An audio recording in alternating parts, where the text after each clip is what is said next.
Zdaj jaz verjamem v to, da je največji izziv v lokalnem okolju, glede internacionalizacije, je naša kultura. Smo zelo radi delamo v lokalnem okolju, ker nam je to preprosto, ampak za uspešno internacionalizacijo produktov je pa treba začeti se pogovarjati s strankami, ki so v tujini. In to je treba začeti delati čim prej, na čim večjem skalu. In predvsem se ukvarjati s tem, kaj stranke pravijo o našem produktu, kaj v bistvu od našega produkta potrebujejo, a je primeren za njihov trg ali ne. Se tega, ker to, kar je v lokalnem okolju mogoče sprejemljivo, ni nujno tudi to, kar je treba narediti za to, da je produkt mednarodno uspešen. V sklopu tega, kar smo v Visionectu delali, so bili naši produkti, ki so bili najbolj mednarodno uspešni ali pa ki so najbolj mednarodno uspešni, so bili grajeni že od samega začetka v kombinaciji, v sodelovanju s končnimi strankami. Še preden je bil produkt sploh narejen, smo mi že govorili z podjetji kot so Disney, Dell, NASA, pač velikimi brandi in se pogovarjali, kaj v bistvu tega produkta pričakujejo, kaj si želijo. Tako da to mogoče tudi veliko pove o tem, kdaj jaz mislim, da je ekipa pripravljena, kdaj je produkt primeren, da se ga da na mednarodni trg. Jaz mislim, da je to tega trenutka ni. Oziroma, ko začnemo delati, se moramo začeti ukvarjati s tem, da bomo produkt predali na tuje trge. Katerikoli drug korak je po mojem mnenju napačen. Jaz verjamem v to, da je najbolj, da to začnemo delati, ko produkta še ni. Pol pa se ukvarjamo s tem, z vsemi ostalimi detajli.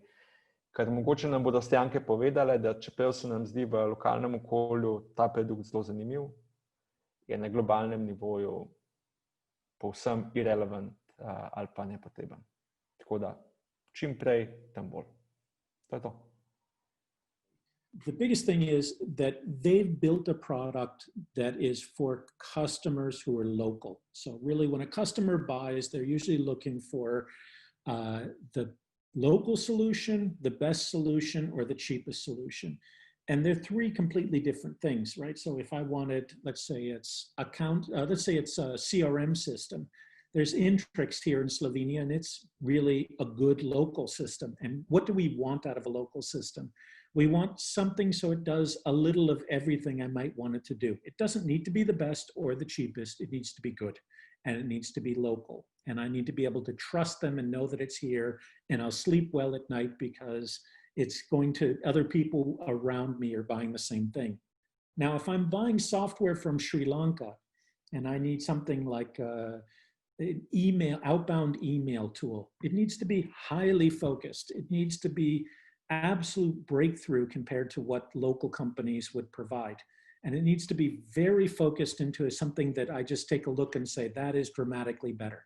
So dramatically better or dramatically cheaper. So a good example of that would be, say, something like email servers with Google G Suite, Google offering email instead of, say, what Neil used to offer a couple of years ago. So there's a good example. So as you take a look at your product, what part of your product is absolutely revolutionary, unique, specialized, or so polished and complete that that component is ready for the greater world, which for sure your entire product suite isn't.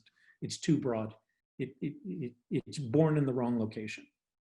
So then how do we know when we're ready? How do we know when our product is ready? And I think the first thing is, do you know something about your customer base that's of high use, right? So let's just imagine I made something for estimating construction projects. That's my core thing. And I made up software to help you do that. Well, I need to know something so specific and so good that people all around the world would recognize me as somebody who really knows that. So it can't be just any construction project. It has to be building casinos. I know more about what it takes to build a casino than probably anybody else in the world, and I'm prepared to prove that. When you have that situation, even if the product doesn't yet prove it, you can prove it as you go, right? And you will very quickly, doing a couple more casino construction company enablements, you will become that guy, and it'll start to become real. And soon it won't be just casinos, it'll be casinos and gameplay centers and entertainment centers, and it goes wider and wider from that. So you want to be like Ski Data. What do they do better than anybody, right? They're in a little tiny Austria, but what they know is how to do ski slopes. Now they do parking garages and all sorts of things, but they start with one and only one thing.